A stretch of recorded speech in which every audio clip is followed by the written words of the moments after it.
Hello, Anime 414, make some noise! I see you guys are already ready. It's like I've been teaching you guys all day. Again, if you guys have questions throughout, there's a standing microphone there. But enough about me. Who's ready to talk Deathnote? Then let's give it up for the cast of Deathnote!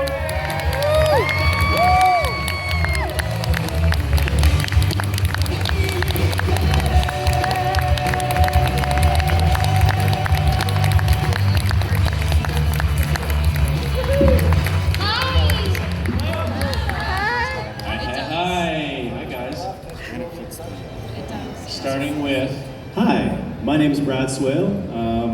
I play Light Yagami in Deathnote. Hi, my name is Shannon Chan Kent, and I play Misa Amane in Deathnote.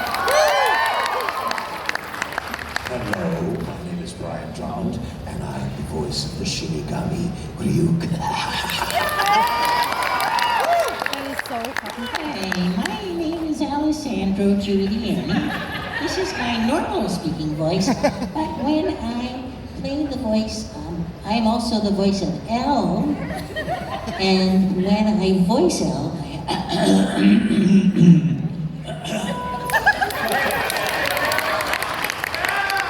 I always have to assume this position. It increases my acting ability by approximately 37%.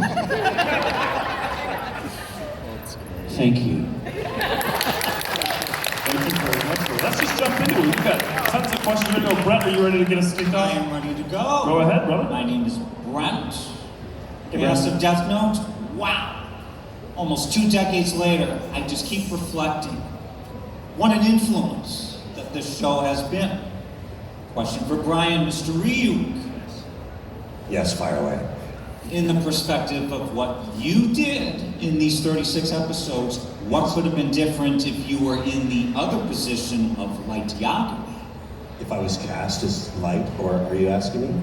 Oh, No? as the Shinigami to be Light Yagami. Oh, wow, if the Shinigami was in Light's position. Well, I'd be missing out on all the apples. But let's see, what would the Shinigami do? You know, I don't think he would have done what he's not. He looks like the evil character, but he truly isn't, is he? No, not at all. It's a matter of opinion. I think he would have buried that book somewhere and went on with his fun life and just spent it living in the produce department of a Whole Foods, hovered over the apple section where no one could see him, munching away floating apples constantly. They'd think the Whole Foods was haunted. You don't think he would have gone to the source, like straight to the orchard? Yeah, maybe he just lived his life out in an orchard, just loving it. Just loving it, yeah. I have a question that's never occurred to me about Ryuk, Brian. Yes. Uh-oh. What do you think his backstory was? Like, before he became a Shinigami, have you ever thought about who was he before? Great question. Thanks, Brent. Maybe he wasn't someone before. Oh, As we think of God always being God, for those of us who believe that, maybe as a death god, he always was. oh wow. And So he wasn't always- immortal. He wasn't a and human always who became. is. This is, Wow. Deep. there's that possibility. But otherwise, maybe he did run an orchard and he just misses the fruit. He was a farmer. Thanks, Brent. You're welcome. Thank you for the great opening answer, Brian. Thank you so much. Hello. Hi there. All right, so as alluded, it's been, about 2 decades since this epic show came about. I know. And it shows on me. But I think we remember it fondly because it's a bit of a timeless show. So my question is, how do you reflect on the legacy that is Deathnote, and what was your takeaway in seeing everyone still loving what you did? I mean, it's pretty crazy. I knew a little bit about Deathnote when we started recording it, so I knew it was a show that was going to be popular here in North America. I suspected it was going to be popular. It was instantly very, very popular. So that surprised me a little bit, but I definitely could not have predicted the staying power that this show has. The idea that we're talking about it today, like it just came out yesterday, and we're still having the same like ethical and moral debates on the characters and their interactions and stuff, the same way as we did almost 20 years ago, it's pretty incredible. And it feels like every day there's a new group of people that are discovering Death Note for the first time and really kind of putting it into their, required reading list for anime, which is pretty phenomenal. And it's because of the staying power of the show that we've all been able to kind of get together and know each other even better than we did previously. Because when we were working on the show, we were working independently. We didn't get to work in the same room at the same time. So I think we discovered that the first time the four of us were ever actually in the same room at the same time was because of one of these events. So that's pretty wonderful because they're pretty amazing people, and now I know them better than I did before. And I've gotten to meet so many incredible, fans of the show like me, and hopefully we can kind of continue to expand this fandom into the future. So pretty amazing, pretty lucky. Thank you very much. Hello. Hello, I'm Joe. I have a question for Brad. As Light, if Light had taken the deal for the eyes, do you think things would have turned out differently, such as living a longer life, even though it halves your life? Interesting. Yeah, it probably would have been a shorter series, and it's already a short enough series. It kind of felt a little bit like cheating, but also I kind of like the idea that Light didn't make that deal because then he kind of tried to maneuver his little pawns in a way that maybe others could make the deal and he wouldn't have to get. But also, ultimately, I think decisions like that kind of led to his demise. There's a lot of mistakes that he made along the way, and maybe if he had just sucked it up and made the Shinigami Eye deal, he could have avoided some of that stuff and actually fulfilled his, seemingly, self-imposed destiny. But he tried to play everybody like little pawns, and it ended up biting him in the butt. Sorry for the spoiler. I find it humorous that you think getting the Shinigami eyes would be like cheating, yet having this magic book that kills people when you write it is no big deal. That's not cheating. That's just strategy. Thank you. Thank you. Hello. Hey guys, my name is Yu Sang. So I actually already asked this question to Brad and Shannon earlier today, so I guess I'll give it to you, Brian. First off, happy birthday. Thank you. Oh, it's your birthday? Yep, happy Our favorite birthday! Shinigami is birthday boy today. Shinigami is not ageless. There is an age attached to it. Alright, so Brian, so let's say if there was like a life note, for example, that let you add years to someone else's life or to bring someone back to life, which anime character or celebrity would that be? If I could bring an anime character or a celebrity back to life? Yeah, or just extend their life. Extend their their years. life. Yes. Anime character Give it to an or anime celebrity. character, Well, because the first one that pops into my mind, because they were a phenomenal voiceover performer, a phenomenal comedian as well, that we lost too soon. And in one of my favorite movies, they actually played a voice actor, Mr. Robin Williams. Yeah. I would love to still be with us, providing us with his talents for so many more years than we already have. That's what probably top my list right That's now. a tough one. Okay, awesome, thank you. I've always enjoyed the theory of the idea that if there is a death note, there's also possibly the idea of a life note, but I like to think the idea of the person writing in the death note is the other part of that. They are the yin to that yang in front of them. They can choose to not do that. You know what I mean? It's a little deep like that, you know? Yeah. Hello. Hello. What's your question? So Death Note is very well known for being very edgy and over the top. And I was wondering, did any of you have trouble trying to capture that in your vocal performances? I have absolutely no idea what we're talking about. My performance is subtlety embodied in a Very voice. subtle, very subtle. I barely talk at all above a whisper, so I have no idea what you mean by over the top. Yeah. If anything, I'm under the top. Anytime I went into session after But AJ, him, on the other hand. I'm just gonna say, like, I'm not sure if it's method acting or what, but anytime I went into session after AJ, there was like little crumbs from like cakes and frostings and stuff. So I know that he was doing certain things to get into character. And You never found my delicious. messages? I would leave messages and crumbs for you. Well, I just gobbled up the crumbs. I didn't think. Well, thank you. Thank you very much. Happy birthday. Hello.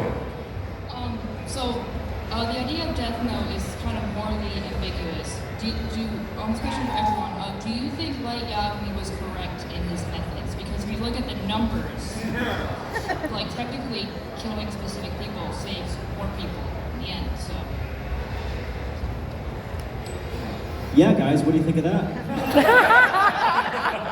I don't condone any killing, although I'm the second keto, so.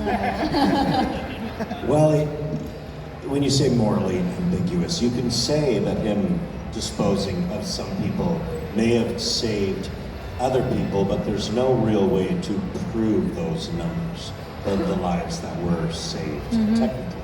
Like how could we prove that?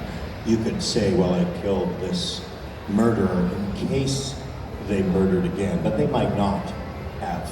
So no lives might have been saved by dispatching of that person who was already in prison or whatever it may be. And so it's an interesting question. I think that's what makes this series so fascinating for so many people, because we all think a little bit about what would I do if I had the book? Would I use it because maybe I could save lives by removing this life or removing the bad people? But it leaves you, the holder of the book, in charge and responsible to decide who the people to remove are. And is that the right thing to do or not? We have one character who thought it was the right thing to do, and we have one character here who knew it would be amusing and very interesting to watch. But it's a great question that I think lives in the gray and not the black or the white. Thank you. Thank you. I think it really opens up more of the door to kind of question yourself as the kind of person you are before you even get to the actual death noting. That's what I use that term, the verb of death noting somebody. But it kind of opens up the question as to, before you even decide to start writing names, what kind of person do you think you are to use this? You know what I mean? There are some people, And sometimes you don't have that moment of self-reflection until you are faced with a choice. Do you know what I mean? Like, it's easy to sort of go through your life and kind of muddle around, but it's only in those moments of crisis that you're forced to make a choice. It's a fascinating and very slippery slope. The idea of what would you do if you had a book, because a moral compass is so personal, and your moral compass can evolve over the course of your life too. So what you would do with a book when you were young would be maybe different from when you were older and hopefully wiser. I also like to think of the Death Note itself almost being like another character in the series, where, you know, before you've actually touched the Death Note, when you're thinking about how you would use it, you might have this very idealistic, I'm going to take care of, bad people that aren't facing justice. And the longer you hold it, it's almost like a Horcrux or something. It starts to infect you in a way that, we see at the beginning of the series where Light is kind of doing what he had set out to do, and then further along in the show, he starts offing people that are just getting close to discovering his identity. Now, is that what he set out to do at the beginning? No. So how did he get there? Maybe he got infected by the power of the Death Note, and maybe it is something that corrupts you kind of naturally just by using the more you use it. Maybe you infected the Death Note. Why you gotta be like that? Every time. I can't talk to you anymore. To kind of bring things to a lighter side, if there was an inconvenience in your life that you could put in the Death Note, whether it be, waiting in line for coffee. I know mine was flight delays. There you go. All right. When the strings are in your hoodie and they go in all the way up, and I get to spend 20 minutes getting it down. So what do you think you would write? Yeah, the inconvenience book. That would love that one. Yeah. Writing in it, I'd run out of pages. Very deep about hello. Hello. What do you think L would have done with the Death Note? Oh. Honestly, I think he would have walked away or buried it deep in, the volcanoes of Mordor or somewhere. I think he would have. I think he has the perspective, and I also don't think he's someone who necessarily has a huge personal agenda or ambition. It's not to say that he isn't without ego, but I don't think of him as a prideful character necessarily.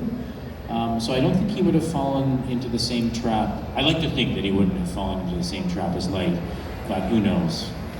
That's a question that will never be answered, unfortunately, definitively. Except in the next season coming up. No, I've been toying around with the idea of a reboot, but it's more like a child-friendly show via like Dora the Explorer, where the entire time the audience is being asked, "Do you know where Kiri is?" And the audience is very much encouraged to point, "He's standing right there." I love it. I love it. No swiping, swiper. No kidding, get out. No noting, noter. Yeah, and that would be so great. Little child versions of L, and older Watari. Hello. Hi, sorry, I'm a little nervous. Hi. So when I think of Death Note, I just got into this recently, but when I think of Death Note, I immediately think of the inner monologues that happen between L and Light, and they've started to affect me, just throughout my day. Someone says something mean to me, and I'll be like, dang it, okay, what do I say to them?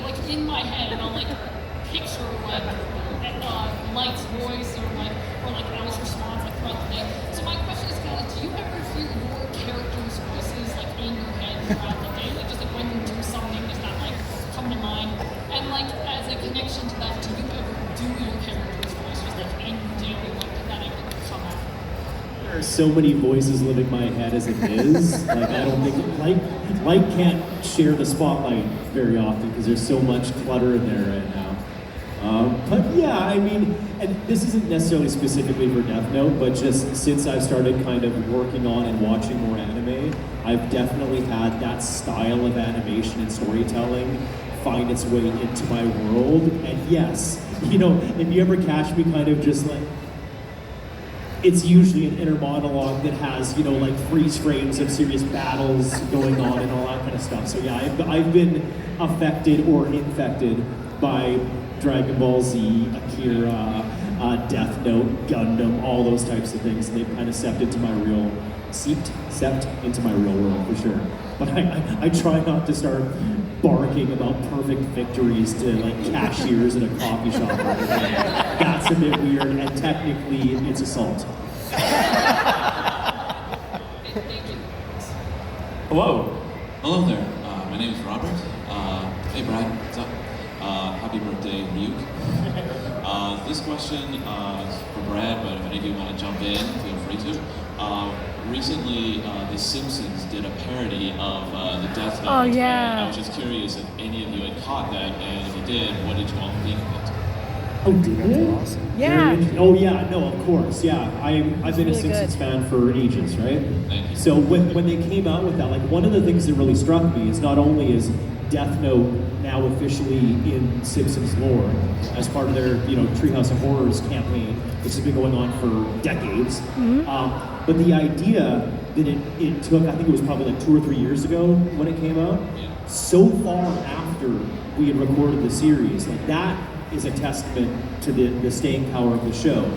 the fact that like probably some writer had that idea a long time ago, but they had so many ideas to get through, and they chose now to be like, okay, well now we can do it, and it's still relevant, and it kind of connected in a certain way, and it's just really like, it really did kind of like pump my tires knowing that now Simpsons did it. Even Deathnote, Simpsons did it. Like, I thought it was great. And I thought, I heard that they outsourced the animation to a different company to kind of get that anime style. I thought it worked really well. I wanted to see more of it. I wanted like an entire half-hour episode dedicated to that. So, very cool. It's so cool. I love the idea of the whole Simpsons writers' room. Like one guy being like, "You gotta watch Deathnote," and then they all like watched it. They all binged it. Oh, that's awesome. Thank you so much. We're waiting for the South Park version soon. Good afternoon, my name's Eric. So the question that I have, I'm realizing that all of you recorded at different times, so was it a lot of interaction while you were